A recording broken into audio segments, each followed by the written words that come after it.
Okay, in this scenario, we're going to have an anaphylactic patient, and we're going to go over a couple different medications in this scenario.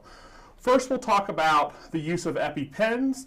We'll also demonstrate the use of draw-up epi, which you need to determine whether you are permitted as an EMT in your jurisdiction to use.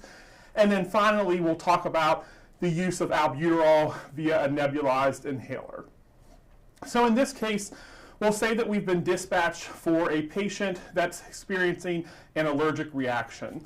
En route to the call, we want to consider our scene size up, so I'm constantly alert to scene safety. I'm being told that I have one patient who is experiencing a nature of illness of an allergic reaction. Based on that information, I definitely do want to have ALS en route. I may also want to consider having fire en route because a lot of times these types of patients can require multiple clinicians and support in order to manage. And then lastly, I have my BSI PP on, and I have one patient. So I arrive on scene.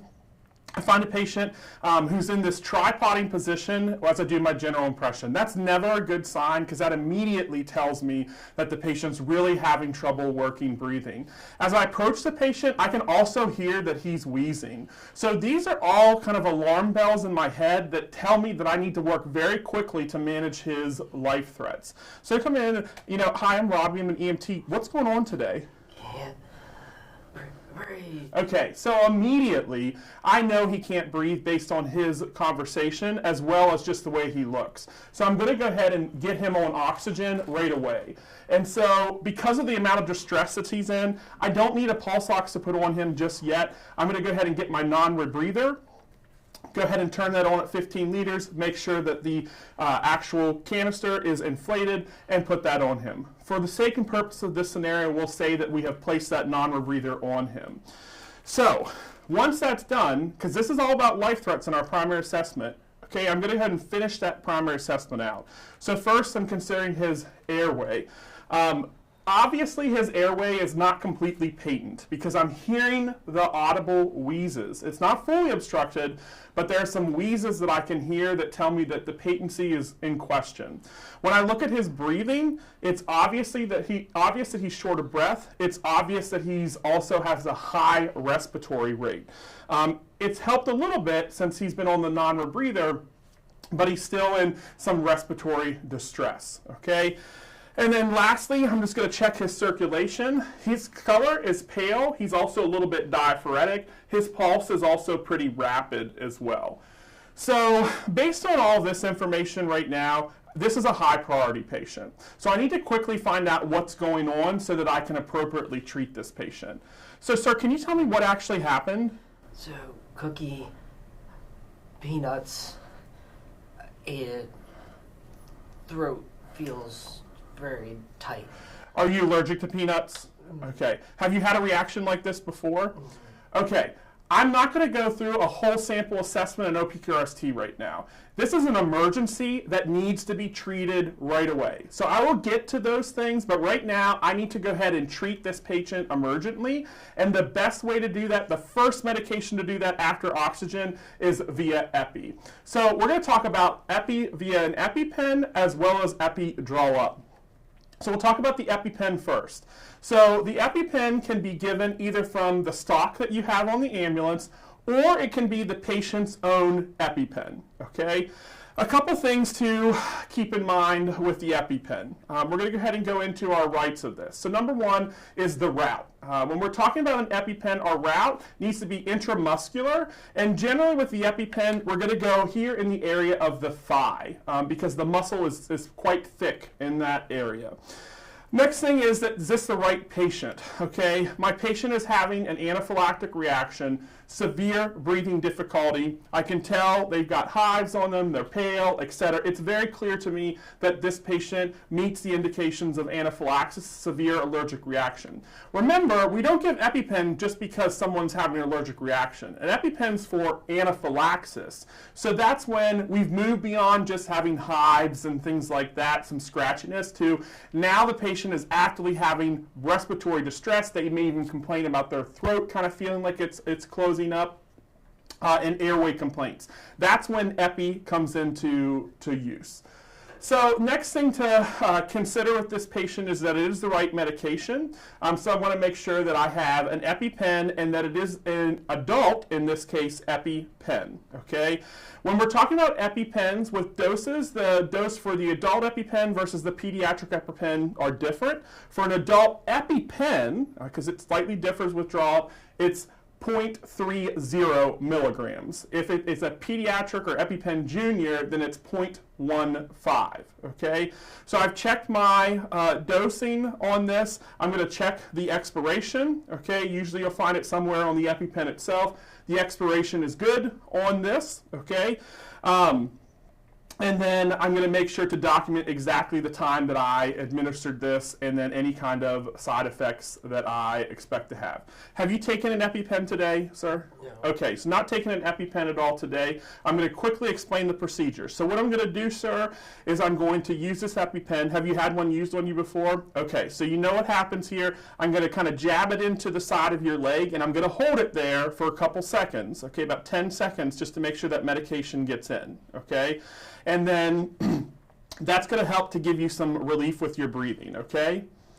Okay, so with your EpiPen, many of them have like a cap here on top. I'm going to go ahead and remove that cap. And then the best way to hold this is to hold it like this. You do not want to put your thumb up here, okay? And certainly you don't want anything here in front of where the needle is going to come out, okay? So what I'm going to do is go here in the thigh of the patient. It can go through clothing. I would only worry about removing clothing if they have really thick layers on, okay? So I'm just going to go ahead and put this in, okay? 1, 2, 3. And then I'm going to hold it for 10 seconds. 3, 4, 5, 6, 7, 8, 9, 10. Once that's done, I'm going to immediately put this in a Sharps container. It's in the Sharps container. So some side effects that I should be expecting, you might feel some jitteriness from this. It might feel like your heart's kind of beating quickly, but it should help you with your breathing, okay? Continuous to reassess. You know, our goal is that they don't have that tightness in the throat, and that the O2 saturation should also be coming up with oxygenation. After about 4 to 5 minutes, if the patient's condition has not gotten better and they're continuing to have those anaphylactic types of signs and symptoms, then we can go ahead and administer a second EpiPen, okay? Now, just real quickly, I want to go over draw up Epi so that you understand that process if you're using it. So, in your BLS medication kits, or however you carry them on your ambulance, if you're using draw up Epi, you'll have a little vial like this. My vial top is purple, but never, ever, ever expect the vial tops to always be the same. Medication manufacturers change, so don't just say that Epi will always come in a purple vial top, because it certainly can change. The other thing that a lot of times you'll notice on these is it won't say epinephrine. It will say adrenaline on it, as this does. So don't worry about that. Epinephrine and adrenaline are the same, okay? You do want to make sure that the vial says that it's 1 milligram and 1 ml, okay? Because that's we have different concentrations of Epi on an ambulance, and for this, we want to give 1 milligram and 1 ml, okay? Or sometimes you hear a dated term of 1 to 1,000 is another dated term, but we typically don't use that. We've changed that in protocol to 1 milligram per ml, okay? And so anyways, moving on with this, okay? If I'm going to use this instead of the EpiPen, because you have this on the ambulance, I'm not doing both these. I want you to understand, I'm not giving both this and the EpiPen, okay? You're doing one or the other. So in this case, first thing I would do is I would go ahead and remove the vial cap. The next thing that I would do is I would take an alcohol prep pad and just wipe the top of that vial cap. Then I'm going to take a syringe. Generally, a 1 to 3 cc syringe is fine. It just depends what you carry on your ambulance. This is a 3 cc syringe that I have here, which is obviously much more than what I actually need. I'm going to go ahead and attach my needle, okay, which is capped currently, to my syringe. It's just a twist and lock in place, like so, okay?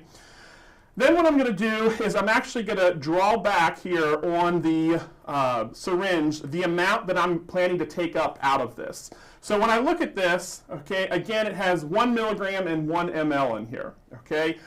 Your dose for an adult that is having anaphylaxis is 0.50 when we're doing draw up. So EpiPen, it's 0.3, but when we're doing an adult, it's 0.50, okay? So what I'm going to do is I'm going to, on my syringe, draw back, okay, the amount that I plan to draw up. So I've drawn back to 0.5.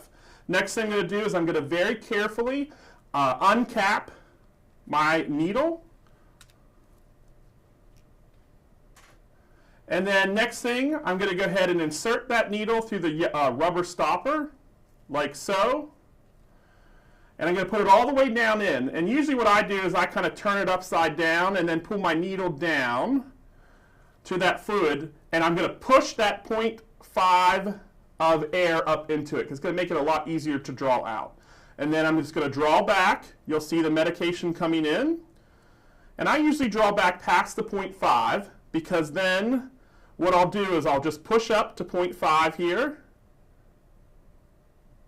Okay, there at the top of the stopper is where I'll stop. I'll pull this off, and sometimes you get a little bit of medication that squirts like that, okay? I'll just make sure no air bubbles or anything like that. Usually I give a little stick like that, okay? Put my epi aside because I still have another dose in that vial if I need to give a second dose. With this one, the way we would do this is we would give this in the bicep of the arm, okay? And so I would go ahead and use a new alcohol prep pad. I'd go ahead and prepare the arm, okay? And then administer it in exactly at a 90-degree angle. So typically what I tell students is kind of make a triangle like so, okay? And you're gonna go in with that needle at a 90-degree angle right there in the middle, into the muscle. When you first go in, okay, you wanna slightly draw back on your syringe, because you're just looking to see if there's any blood, because you want to make sure you're not going directly into any kind of vessel, okay? That's what we call aspirating the needle. Once you've drawn back just ever so slightly and you don't see any blood in here, then you can quickly push in the rest of your injection, okay? Once that's done, usually I just take my gloved finger over and just where it's at in case there's any kind of bleeding, or you can put a little gauze pad on that. So that's how you would administer the epi if you were giving it via draw up. So again, it's not something, and by the way, this immediately goes into sharps. This is not something that you do both an EpiPen and draw up epi. You're going to use whichever one your service carries. Okay, so going back to the scenario here, we've just administered this patient epi. Now, I could go ahead and go into my sample, but this patient's having severe anaphylaxis, so there's another medication that I can give to help them, and I actually want to do that before I get more history, because the goal here is to get this patient breathing normally and open up those airways. So the next medication I'm going to go ahead and give this patient, because they're having severe breathing difficulties, is albuterol via nebulized inhaler, which is what we carry on the ambulance. So a couple things that you'll need. First, you'll need your what's called an acorn nebulizer. So I'm going to go ahead and assemble all of those parts here. Okay, so you'll see that you've got a little canister, which is what your medication goes in, a long tube, which is where the condensation and the gas kind of appear, a little T, and then a mouthpiece. Okay, so I'm going to take my medication chamber, put my T on top of it, okay? On one side, my mouthpiece will go like so. And then on the other side, it will the long tube will go. So there's two options to how you set this up, okay? Either with the acorn nebulizer, or if you have a patient that's just really struggling, that's not going to be able to hold this into their mouth, you can also administer this through a simple face mask. Most of us don't carry simple face masks on an ambulance, so you can quickly convert a non-rebreather. So I'm going to take that non-rebreather that I was initially using with this patient, and I'm just simply going to remove this bottom part here of the mask that has the reservoir and the oxygen tubing, okay? Just take that out so that all I have now is just the mask, okay? And then I'm going to take that acorn nebulizer, and all I need is the medication chamber here. I'm going to insert this up into the mask like so, and then I'll take the oxygen tubing, insert that into the bottom of the medication chamber, and then the other end will go into the oxygen port. So I can administer this either way. So next thing that we need to do is actually put the medication in, okay? And before I do that, I'm going to go through my rights with the medication here. So with albuterol, a couple things to keep in mind. First, let's think our route. So route for this is going to be inhaled because the patient's going to breathe it into their lungs, okay? It's my right patient because indication-wise, he's having severe respiratory distress that's occurring with anaphylaxis here. You don't have to just use albuterol nebulized for anaphylaxis. If you have a person in severe respiratory distress, you could have a scenario where you're just using albuterol, okay, because they're not having an anaphylactic reaction, so you wouldn't use epi. So you could have a scenario where either you just administer albuterol, or a scenario where you're administering both, and like an anaphylaxis, where you're administering both epi via an EpiPen or draw up, as well as albuterol, okay? Next thing to keep in mind is that it's the right medication, and this is important. So you'll see different packets like this in your ambulance, okay? Paramedics will administer albuterol and a medication called Atrovent or ipratropium together. So you'll see packets like this where they're both in it, okay, or called a duoneb. You cannot administer that as an EMT because this says it has albuterol as well as Atrovent or ipratropium in it. So you cannot administer that. You have to make sure that what you are administering is only albuterol, okay? So you want to make sure that. This is just a 3-pack of albuterol. Sometimes they come in single packs like what I just showed you there. So I'm going to open that pack of medication up.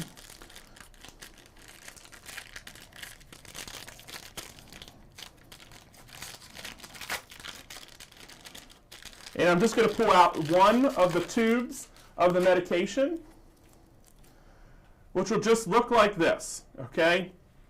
So, of course, I want to make sure that it's clear. The expiration is generally right here on the bottom of the tube. So I look at the expiration. The expiration is good, okay? And next thing we're going to do with this is go ahead and put this into the medication chamber. So I'll take off the top of the medication chamber, like so, whether you're using a mask or an acorn nebulizer. I'll unscrew the little cap. And then you just squirt the full medication in here, which is 2.5 milligrams if we're talking about an adult. So usually just squeeze a couple times. It will get all the medication in here. I'm going to go ahead and put the top of the chamber back on. It's just a twist usually.